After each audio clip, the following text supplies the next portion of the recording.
Next up is an assignment to create your own column chart based on all that you learned in the previous lessons.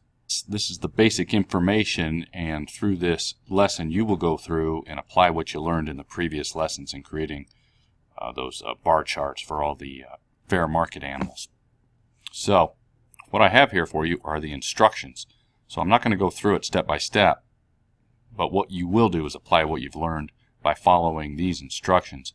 Now, when you point to this cell here known as instructions, notice that a bunch of text comes up.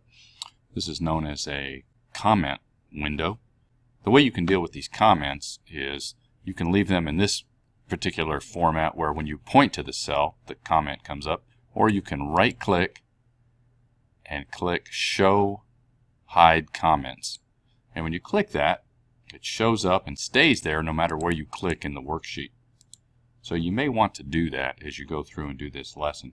The other thing you can do is you can modify everything about this particular comment. You can click on the border here and move it to a desired location.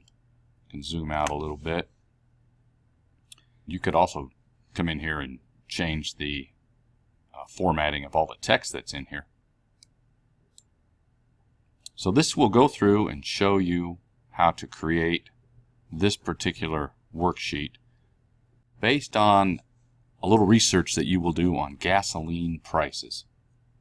And you will find the gasoline price information at one of my favorite websites, which is gasbuddy.com. And so the instructions will take you here and show you where you need to go to get the information for this particular lesson. And as usual, I will be wandering about the classroom to help answer any questions you may have regarding this assignment.